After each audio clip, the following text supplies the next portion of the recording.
Hello සුබ දවසක් හැමෝටම. ඉතින් SK Clothing Academy SK Clothing brand අපේ YouTube channel එකේ ඔයාලට අරගෙන එන පළවෙනි මෙහුම් පාඩම තමයි මිනුම් පටිය හඳුනා ගැනීම.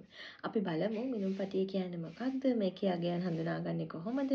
එක් අගයක් අතර තියෙන පරතරය කොච්චරක්ද? මේ වගේ කරුණු රාශියක් සම්බන්ධයෙන් අද වීඩියෝ එකකින් ඔයාලට දැනගන්න පුළුවන්.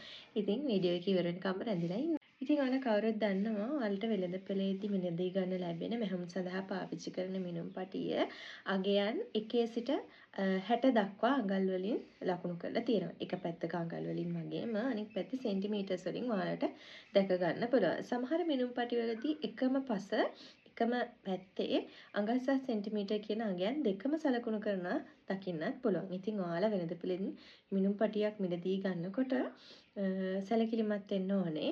පැහැදිලිව ඉලක්කම් ලකුණු කරලා තියෙන මිනුම් පටියක් තෝරා ගන්න. ඒ වගේම ඔයාලා තෝරාගන්න මිනුම් පටියේ වර්ණය පිළිබඳවත් සයමත් බව පිළිබඳවත් මේ සියල්ලම ගැන සැලකිලිමත් වෙන්න. මිනුම් පටිය හඳුනා ගැනීම සම්බන්ධයෙන් ඔයාලට පැහැදිලි කරන්න කලින් මම කියන්න කැමතියි.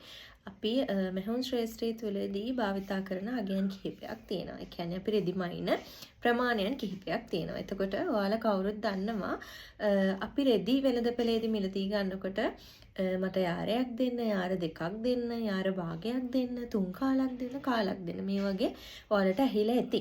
ඔයාලා ආධුනිකයෙක් වුණත්, ඔයාලා මේ ශාස්ත්‍රයේ නියැලෙන කෙනෙක් වුණත්, ඔයාලා කවුරුත් දන්න දේවල් තමයි. මොකද අපි හැමෝම සාමාන්‍ය ජීවිතයේ ඇඳුම් මහන මිනිස්සු.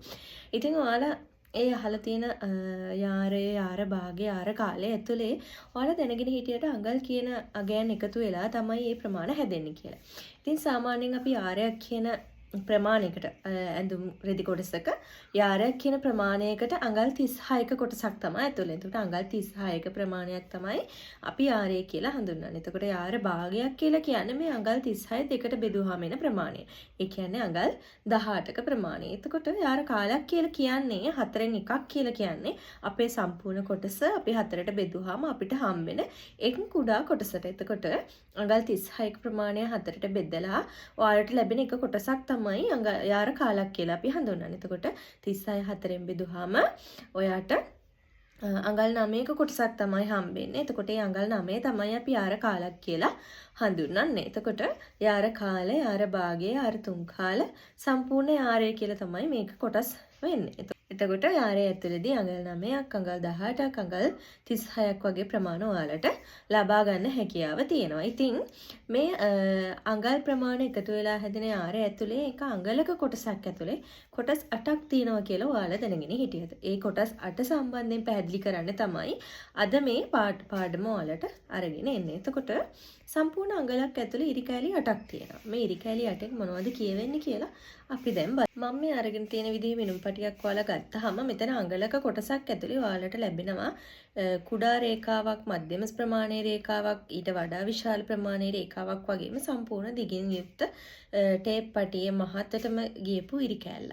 ඉතින් මෙන්න මේ එක අඟලක් ඇතුළේ අඟල් 1 සහ 2 ඇතුළේ කියන කොටස ඇතුළේදී ඔයාලට පැහැදිලිව පේනවා ඉරි කෑලි 8ක් තමයි මේ විදිහට බෙදලා තියෙන්නේ. එතකොට අඟල ඊට පස්සේ තව චූටි ඉරි කෑල්ලක් තියෙනවා. ඒකට පස්සේ ඊට වඩා ප්‍රමාණයෙන් දිග ඉරි කෑල්ලක් තියෙනවා. නැවතත් අඟලට පසුව හම්බුණා වගේ ඉරි කෑල්ලේ ප්‍රමාණයක ඉරි කෑල්ලක් තියෙනවා. නැවත සරමක් දිගින් වැඩි ඉරි කෑල්ලක් වගේම අර විදිහටම චූටි ඉරක්, මධ්‍යස්ථ රේඛාවක්, චූටි ඉරක් වගේම දිගින් වැඩි ඉරක් විදිහට මේක කොටස් 8කට බෙදලා තියෙනවා. ඉතින් මේ කොටස් 8 ඇතුළේදී මේ එක ඉරි කෑල්ලකට අපි කියනවා point 1යි කියලා. point 1යි කියලා.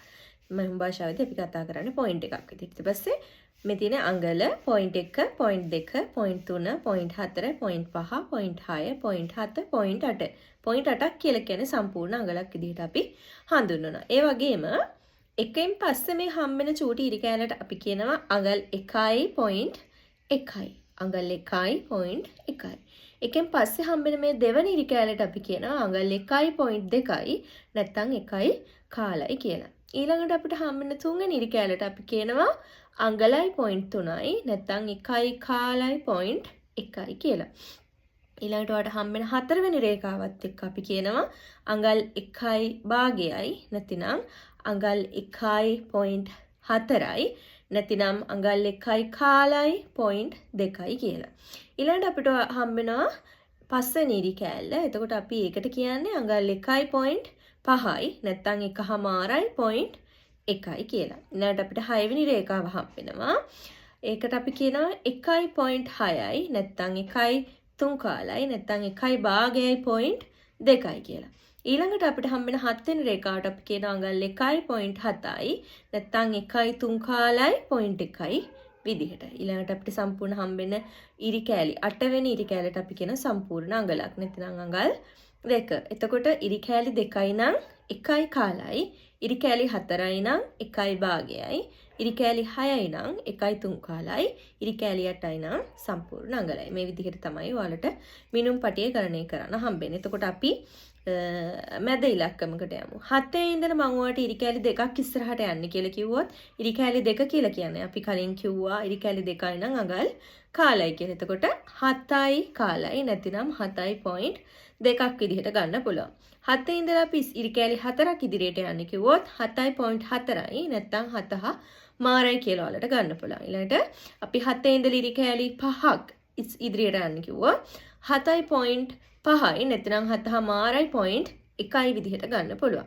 ඊළඟට 7 සිට ඉරි කෑලි 6ක් ඉදිරියට ගියොත් 7.3 කාලයි නැතිනම් 7 මාරයි 0.2යි කියලා අපිට ගන්න පුළුවන්. ඉරි කෑලි 8ක් සම්පූර්ණයෙන් ඉදිරියට ගියොත් සම්පූර්ණ අඟලයි, ඒ කියන්නේ අඟල් 8යි විදිහට ගන්න පුළුවන්.